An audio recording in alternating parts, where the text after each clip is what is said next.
You are listening to Enough About the Baby, a brutally honest guide to surviving the first year of motherhood. Written by Becky Vieira.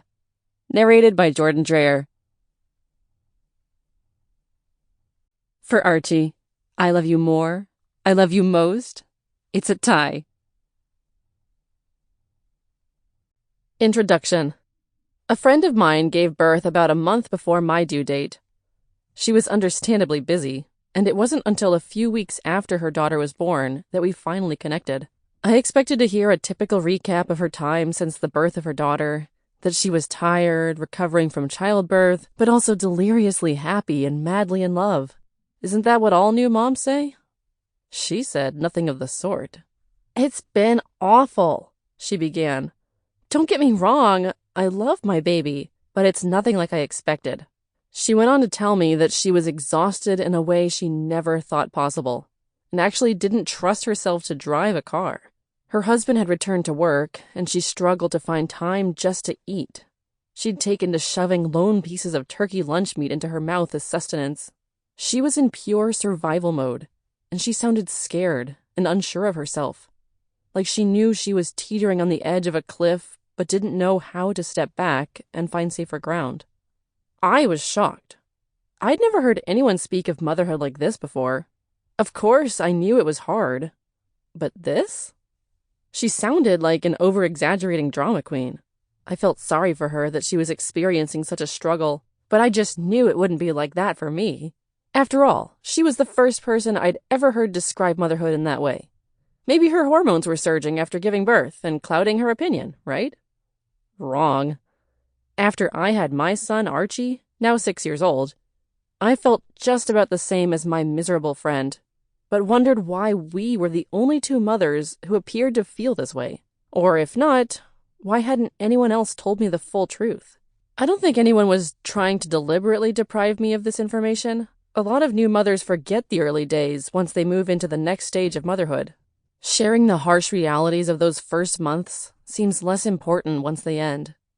Women have long joked that their brain blocks out the hard parts of labor and delivery. Otherwise, they'd never want to have a child again. And there may be some truth to this.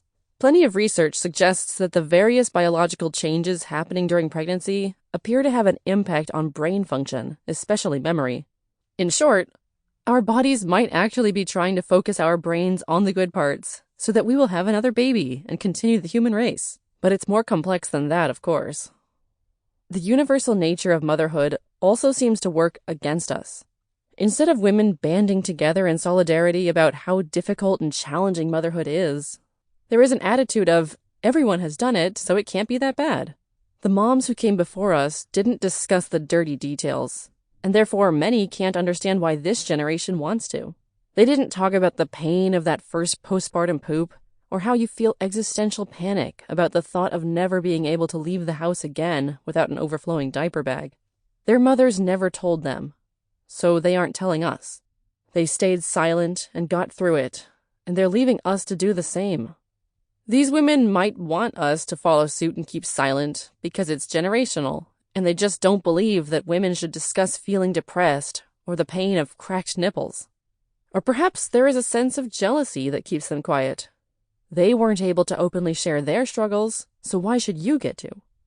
Ultimately, motherhood is seen by these previous generations as your job, no matter how hard or messy it may get. Just as they once did, we are expected to keep our heads down, keep our mouths closed, and get to work. I'm not here to do a sociological study on why this silence is the norm, but rather to say that healthy conversation about all aspects of motherhood is vital to our well-being. Women have been conditioned to keep the challenging aspects of motherhood quiet, and in order to change that reality, we need to first become aware of it. Some women will flat out scold others for talking about the difficulties, telling them they'll scare people away from becoming moms.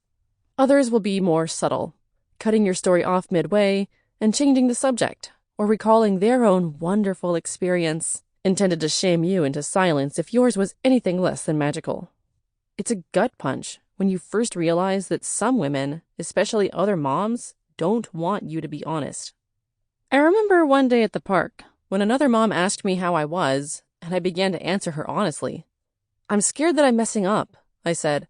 And yesterday he had a diaper blowout that went all the way up the back of his onesie that I didn't even notice for 20 minutes. Her eyes darted away from mine, and she said nothing. I quickly picked up on the fact that this conversation was intended to be a cursory interaction. She didn't really want to know how I was. She just asked to be polite. And that wasn't the last time. It happened with other moms on playdates, at Mommy and Me classes, with my closest friends and neighbors, and even while talking with older, extended family during holiday dinners. Well, they'd say in a condescending tone, we've all been there, and we've all managed to survive. In other words, shut up, kid. Staying quiet about our true experiences is not helping anyone. It merely makes the journey much more difficult and lonelier than it needs to be. In addition to generational and societal expectations, today's moms also have social media to contend with. And it's not making things any easier for us. For example, when I'm having a bad day as a mom, I often find myself getting short on patience with my son, and I sometimes cry or go to bed early. My house probably looks like it hosted a week-long retreat for a group of gorillas, and I'll serve cereal for dinner before I declare that bedtime will be 1 hour earlier than usual. Then, after I've managed to get Archie to bed, I turn to social media for reassurance that I'm not alone.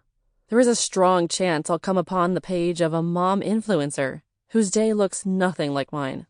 She'll post a picture of her and her immaculately dressed and matching 5 children sitting in an entirely white and spotless kitchen with a caption that says something like, "You know I will always keep it real and be honest with you.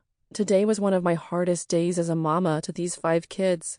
That's why I'm going to share my secret with you. When times get tough and I want to cry, I love to reset my mindset by going into the kitchen with all of my kids and baking, insert brand name here, cookies together. #ad. It's not a total lie. That is a picture of her baking with her kids. But what we don't see is everything else that is happening beyond the camera's frame. There could be piles of laundry, a stained couch, and a 6th child in the midst of a meltdown. Social media allows users to choose what other people see, and it's up to us to wade through the filters and find real moms online. Moms who don't bake cookies in a clean kitchen on hard days. Moms who share how they yelled at their kids and cried and felt like a failure.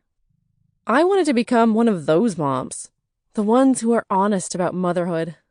I started sharing my story through articles and soon turned to social media, where I was one of the imperfect moms, talking not only about the good parts, but also about the days I yelled and cried.